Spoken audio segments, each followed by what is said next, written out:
Om Swastiastu. Assalamualaikum warahmatullahi wabarakatuh. Shalom, Namo Buddhaya. Salam kebajikan untuk kita semua. Selamat pagi Bapak Ibu tim penilai dari sertifikasi dosen gelombang 1 tahun 2025. Perkenalkan, saya Nurse Yulia Adiningsih Eskep MKes selaku dosen Prodi Sarjana Terapan Manajemen Informasi Kesehatan Politeknik Kesehatan Kartini, Bali. Video ini dibuat untuk melengkapi persyaratan dalam pengajuan sertifikasi dosen gelombang 1 tahun 2025, yaitu terkait pernyataan diri dosen dalam unjuk kerja Tridharma Perguruan Tinggi PDD UKT-PT dalam bidang pengajaran. Pada kesempatan kali ini, mata kuliah yang saya ambil sebagai contoh dalam video pembelajaran adalah pada mata kuliah semester 3, yaitu mata kuliah Penjaminan Mutu Pelayanan Kesehatan dengan kode MIK 303. Mata kuliah ini terdiri dari 2 SKS, 1 SKS teori dan 1 SKS praktek. Untuk deskripsi mata kuliah ini mempelajari tentang dimensi mutu, tools peningkatan mutu, penyusunan regulasi di fasilitas pelayanan kesehatan, indikator mutu rekam medis dan fasilitas pelayanan kesehatan, total quality management, dan clinical practical guideline and clinical pathway di unit rekam medis.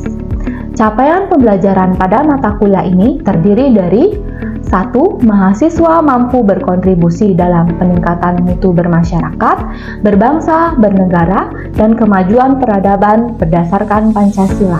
2. Mahasiswa memiliki pengetahuan tentang konsep umum dan prinsip tentang analisis dan evaluasi kelengkapan rekam medis elektronik dan manual, baik itu secara kualitatif maupun kuantitatif sesuai dengan standar yang berlaku.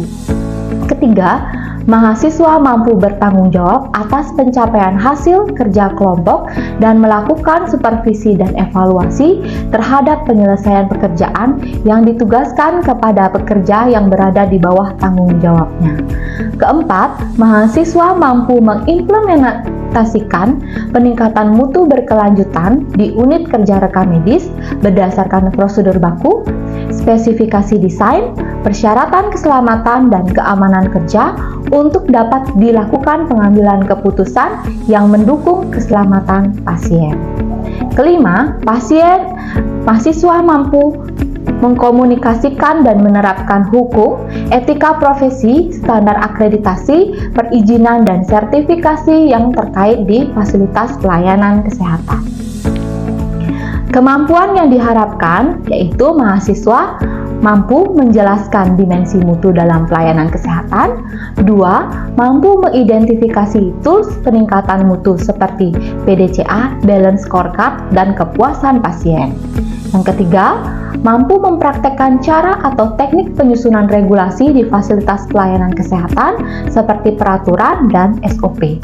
Yang keempat, mampu memahami indikator-indikator mutu rekam medis dan fasilitas pelayanan kesehatan, mulai dari registrasi pasien sampai melakukan transfer isi rekam medis.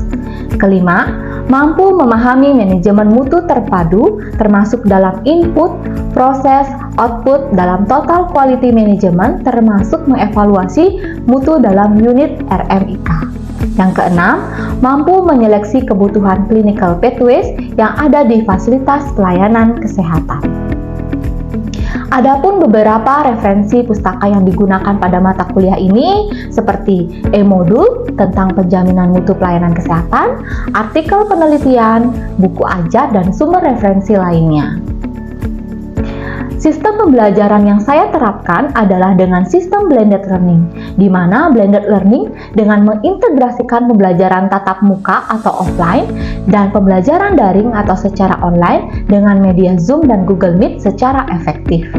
Jumlah pertemuan dalam perkuliahan ini sebanyak 16 kali pertemuan yang terdiri dari 14 kali pertemuan tatap muka, 1 kali ujian tengah semester, dan 1 kali ujian akhir semester.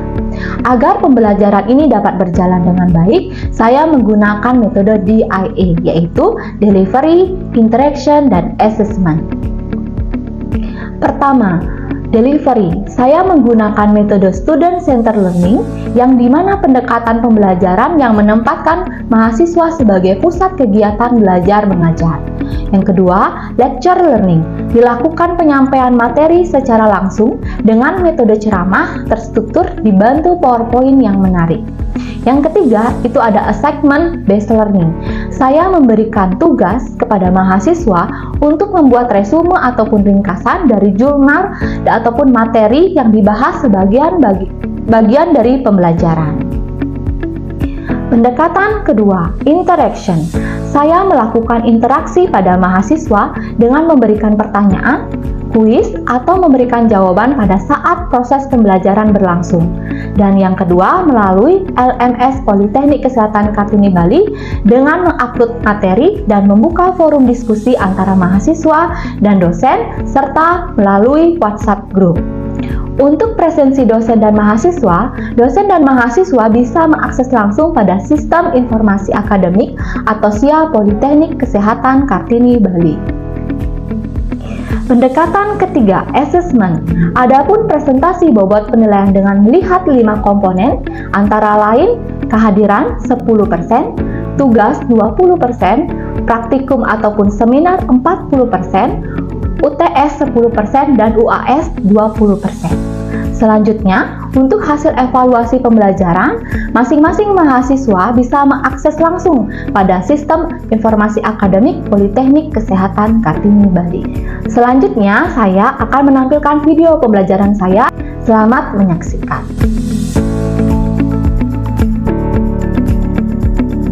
Selamat siang adik-adik sekalian. Masih semangat belajar? Baik ya. Jadi adik-adik, hari ini kita akan melanjutkan ya pertemuan ketiga pada mata kuliah penjaminan mutu pelayanan kesehatan. Untuk topiknya di sini ada penyusunan regulasi di fasilitas pelayanan kesehatan dan unit RMIK. Oke, nah adik-adik sebelum kita lanjut, apakah adik-adik masih ingat nggak tentang pembelajaran kita yang kemarin pada pertemuan yang kedua terkait dengan tools peningkatan mutu? Ada yang bisa nggak untuk menjelaskan kembali? Oke, silakan Maha. Kemarin kita mempelajari tentang tools peningkatan mutu di mana menggunakan metode Plan, Do, Check, Action atau bisa disebut dengan PDCA. Oke, siapa lagi yang bisa menjelaskan tentang siklus dari PDCA? Tadi kan si Maha sudah menjelaskan ya, kita mempelajari apa. Kemudian kalau siklusnya ada yang tahu? Oke, silakan Julia. Siklus PDCA dibagi menjadi 4 tahapan pendekatan. Yang pertama, plan adalah mengidentifikasi tahap perubahan untuk perbaikan. Yang kedua, DO adalah tempat menguji perubahan yang telah dilakukan. Yang ketiga, studi adalah tahap meneliti keberhasilan perubahan. Yang keempat, ACT atau action adalah tahap mengidentifikasi adaptasi dan menginformasikan siklus baru.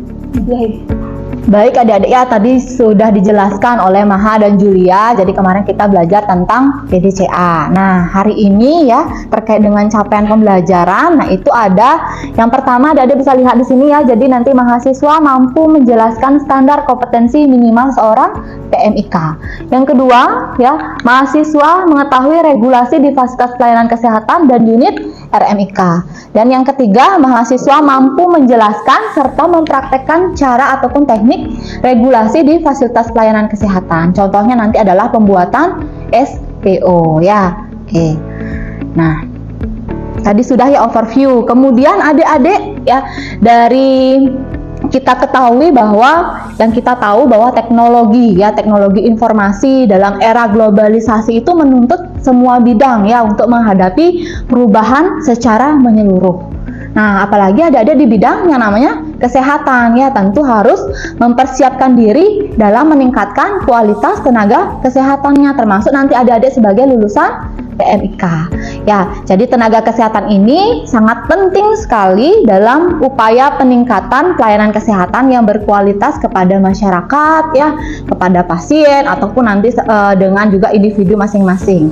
Kemudian penyelenggaraan upaya pelayanan kesehatan harus juga disertakan dengan tanggung jawab yang memiliki etik dan moral. Kemudian keahlian contohnya seperti apa? Keterampilan adik-adik sebagai PMIK, dan kewenangan yang terus-menerus untuk meningkatkan mutu melalui pendidikan maupun pelatihan secara berkelanjutan.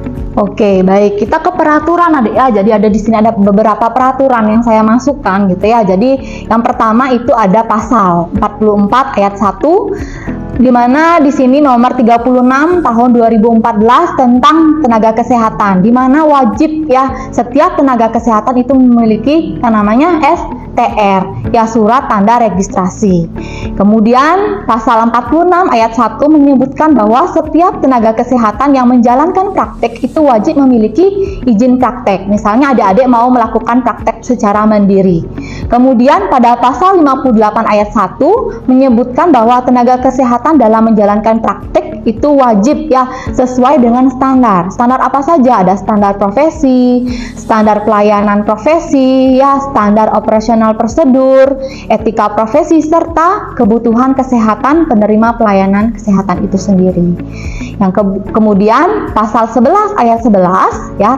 Di sini perekam medis dan informasi kesehatan atau PMIK merupakan salah satu tenaga kesehatan yang wajib ya ada dalam penyelenggaraan pelayanan kesehatan, yang seperti tadi saya sampaikan ya, di puskesmas harus ada PMIK, di rumah sakit maupun di klinik.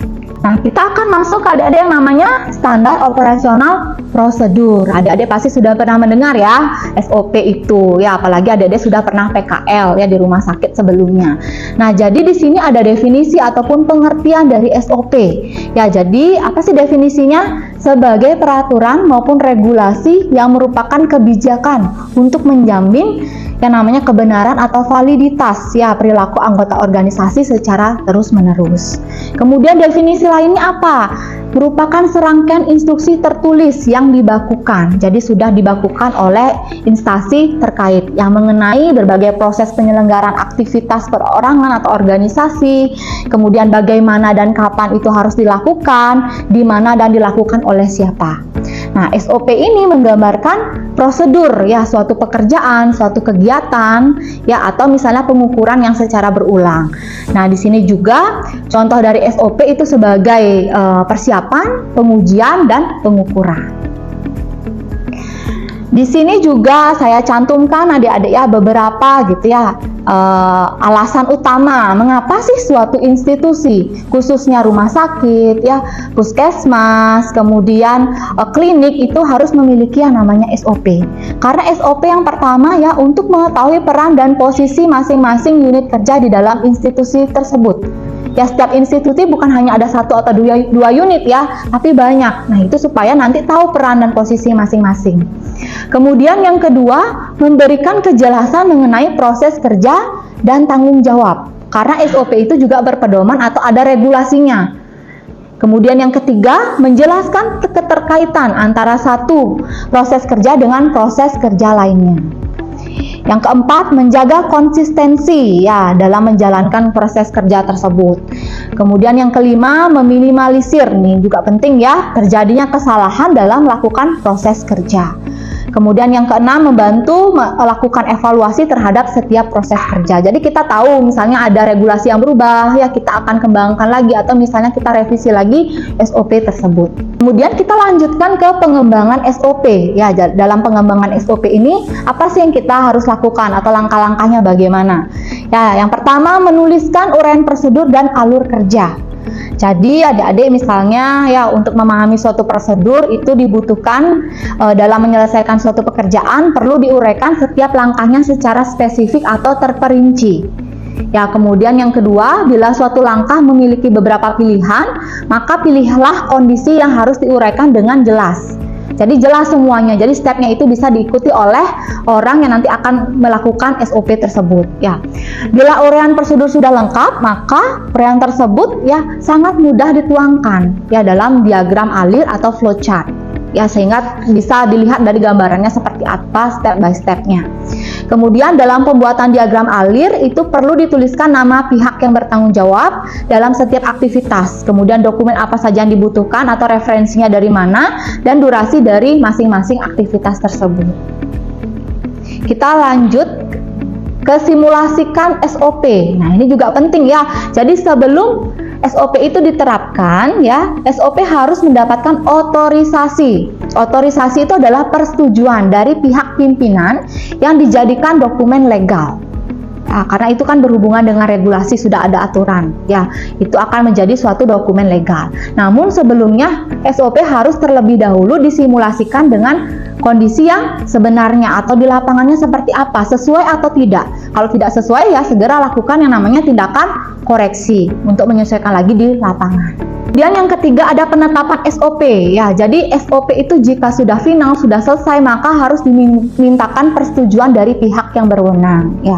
Jadi pihak itu siapa saja, ya, ada pimpinan yang tertinggi, ya, di universitas, direktorat, lembaga, bagian ataupun unit-unit pendukung teknis yang berkepentingan dengan SOP tersebut. Ya, biasanya atau idealnya SOP itu disahkan oleh 3 pihak, ya. Pihak yang membuat, pihak yang mengoreksi, dan pimpinan yang tertinggi.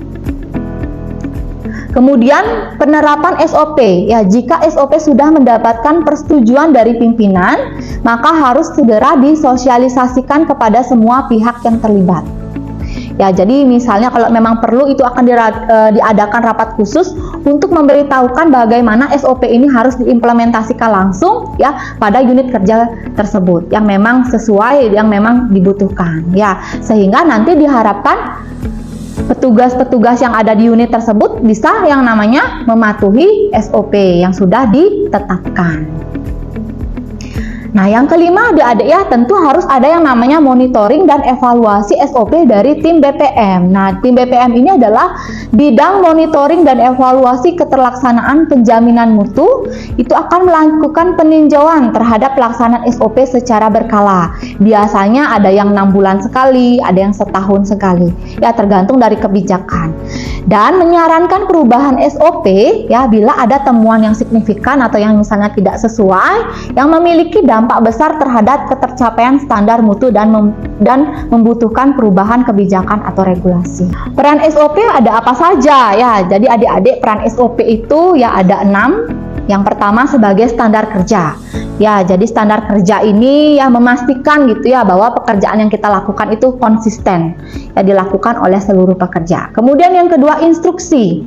Kalau instruksi tentunya sebagai membantu pemberian petunjuk kepada seluruh kerja untuk melakukan sesuai dengan langkah-langkah yang ada di SOP.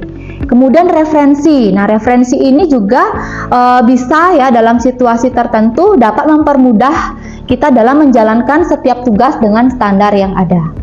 Kemudian yang keempat sebagai fungsi kontrol, ya, memberikan fungsi kontrol yang baik, ya, di mana di sini juga memberikan petunjuk kepada kita untuk mengevaluasi jika ada temuan audit tentang kesesuaian terhadap regulasi yang berlaku. Kemudian yang review, ya, dengan adanya dokumentasi prosedur untuk setiap langkah yang harus kita kerjakan, kita dapat mengkaji, ya, mengkaji ulang setiap langkah yang kita kerjakan sesuai enggak, gitu, ya, kita bisa lakukan revisi nanti. Kemudian yang keenam ada dokumentasi. Dokumentasi ini ya tentunya merupakan catatan tertulis, ya, tentang bagaimana kita mengerjakan kegiatan tertentu, dan tentunya ini sangat penting untuk tercapainya tujuan organisasi, karena pada saat akreditasi rumah sakit, puskesmas, klinik, tentu ini dokumen harus dicantumkan, harus ada fisiknya seperti apa. Kemudian ada prinsip penyusunan SOP, ya. Adik-adik di sini bisa lihat, ya, ada prinsip kemudahan dan kejelasan, karena kalau kita adanya SOP itu tentu bisa memudahkan kita untuk melakukan kegiatan sesuai dengan langkah-langkah dan prosedur yang sudah diterapkan oleh institusi. Kemudian prinsip efisiensi dan efektivitas, ya, diharapkan prinsip ini membuat pekerjaan kita itu lebih cepat selesai dan lebih mudah, ya, tentunya harus berdasarkan standar. Kemudian prinsip perhatian dan keselarasan, ya, jadi menyelaraskan prosedur-prosedur yang berkaitan satu dengan yang lainnya. Prinsip keterukuran. Nah, ini juga salah satu prinsip yang sangat penting adik-adik, ya, karena SOP itu juga ada merupakan output atau keluaran dari prosedur-prosedur yang terstandarisasi yang mengandung kualitas mutu tertentu yang dapat diukur pencapaian keberhasilannya. Kemudian ada prinsip dinamis, ya, ini juga merupakan prinsip, ya, di mana prosedur-prosedur yang ada dengan mudah disesuaikan dengan perkembangan kebutuhan, ya. Kemudian prinsip berorientasi pada konsumen. Nah, ini akan berhubungan dengan yang namanya kepuasan mutu, ya, karena kepuasan mutu ini adalah salah satu indikator, ya, dari peningkatan pelayanan mutu kesehatan. Dan yang terakhir ada prinsip kepatuhan dan kepastian hukum yang tadi saya sudah jabarkan bahwa SOP ini juga bisa membuat kita terlindung dari misalnya ancaman atau misalnya ada gugatan-gugatan seperti itu karena sifatnya legal. Ya, kita bisa mempertanggungjawabkan karena sudah ada SOP. Oke, lanjut. Ini ada siklus penyusunan SOP adik-adik ya dari tim landasan fase 2 kompak ya. Jadi di sini keberhasilan penyusunan SOP memerlukan pimpinan yang punya komitmen yang kuat adik-adik ya terhadap organisasi, memiliki kemampuan ya, kemauan, tegas dan menerima serta melakukan perubahan. Nah, ini ada contoh dari penyusunan SOP ya, meliputi siklus seperti ini ya, dari persiapan, kemudian penilaian kebutuhan SOP, nanti akan dinilai kebutuhan apa sih yang diperlukan oleh unit ini untuk membuatkan standar operasional prosedur. Kemudian melakukan pengembangan ya, seperti tadi tahapannya, kemudian integrasi ya atau penerapan SOP dalam manajemen dan melakukan yang namanya monitoring dan evaluasi. Nah, inilah siklus dari penyusunan SOP. Oke, baik lanjut adik-adik. Nah, ini adalah contoh dari SOP dari hasil penelitian. Jadi adik-adik bisa nanti ya ingin membuat gitu ya, misalnya ingin mengembangkan sesuai dengan kebijakan, regulasi ya. Ini adalah sebagai contoh SOP seperti ini ya. Ini SOP-nya bersifat sederhana ya, jadi tidak menggunakan diagram alir ya, hanya narasi seperti ini. Oke, baik adik-adik ya. Jadi itulah materi hari ini. Nah, sebelum kita ke kuis gitu, ada nggak yang bisa menjelaskan kembali gitu terkait dengan, atau misalnya ada yang bertanya atau yang belum jelas, ada pertanyaan mungkin? Oke, silakan Mardiano. Izin bertanya dari saya, untuk SOP-nya apakah wajib ada pada setiap kegiatan yang ada di rumah sakit? Baik, terima kasih Mardiano setelah bertanya ya terkait dengan SOP itu wajib nggak di suatu rumah sakit atau institusi. Tentunya wajib ya Mardiano ya dan teman-teman lainnya. Nah, SOP itu wajib karena apa? Satu, untuk meningkatkan yang namanya mutu pelayanan kesehatan. Jadi setiap kita melakukan tindakan, kegiatan itu konsistensi. Ya, ada konsistensinya di sana, baik nanti dilakukan oleh petugas yang medis ataupun non medis. Yang kedua, sebagai nilai atau penilaian akreditasi. Nah, adik-adik sudah tahu sendiri, semakin tinggi akreditasi suatu institusi itu akan dilihat dari mutunya akan semakin baik atau semakin bagus gitu dilihat ya citranya. Apalagi rumah sakit akreditasinya B itu sangat baik sekali, atau misalnya A lebih unggul lagi. Nah, jadi seperti itu. Kemudian yang ketiga sebagai keselamatan pasien. Nah, itu adalah salah satu indikator dari SPM atau standar pelayanan minimal. Ya, kita bisa meminimalisir yang namanya kesalahan saat memberikan tindakan, baik itu medis maupun non medis. Selanjutnya sebagai dasar tanggung jawab hukum. Kan kemarin kita sudah belajar ya bagaimana nanti standar prosedur operasional itu melindungi kita karena SOP itu sudah dibakukan dan dilegalkan. Jadi seperti itu ya. Ada yang mau bertanya lagi atau mungkin kurang jelas pertanyaan tadi? Jawaban yang tadi sudah jelas? Ada yang mau bertanya lagi? Ya, silakan Yohana. Izin bertanya, Bu, saat penyusunan SOP itu siapa saja sih yang terlibat? Oke ya Yohana, siapa sih yang terlibat dalam penyusunan SOP? Nah, itu tergantung dari unitnya. Misalnya ada dokter, ada perawat, ya petugas PMIK, bidan, atau mungkin ada manajemen, seluruh manajemen yang ada di rumah sakit atau misalnya fasilitas pelayanan kesehatan tersebut. Ada juga dari komite mutu, ya komite akreditasi, ya. Jadi tergantung misalnya nih contoh di unit rekam medis, siapa sih yang menyusun? Tentunya adalah petugas yang ada di unit tersebut. Ya, kalau misalnya dia menyeluruh kayak misalnya SOP terkait dengan pegawai, tentunya seluruh SDM yang ada di fasilitas kesehatan tersebut. Jadi seperti itu Yohana. Baik adik-adik, sekarang kita masuk ke sesi kuis ya. Jadi sekarang kita akan mulai kuis yang pertama. Siapa yang bisa menyebutkan atau menjelaskan pengertian dari SOP? Ayo angkat tangannya, silakan. Oke, silakan Agus. Jadi SOP dapat diartikan sebagai peraturan dan regulasi yang merupakan kebijakan untuk menjamin kebenaran perilaku anggota organisasi secara terus-menerus. Oke ya, tadi sudah dijelaskan oleh Agus terkait dengan pengertian dari SOP. Nah, kemudian siapa nih yang bisa menjelaskan tentang peran dari SOP? Adik, ya silakan Eli.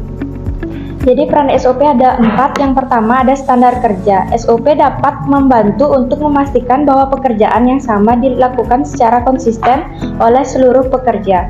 Yang kedua ada instruksi. SOP membantu pemberian petunjuk kepada seluruh pekerja tentang bagaimana melakukan tugas mereka. Yang ketiga ada referensi. SOP yang memiliki detail informasi yang baik tentang setiap sistem yang ada dalam organisasi dapat menjadi referensi yang berharga, dan SOP juga dapat menjalankan setiap tugas sesuai dengan standar yang ada.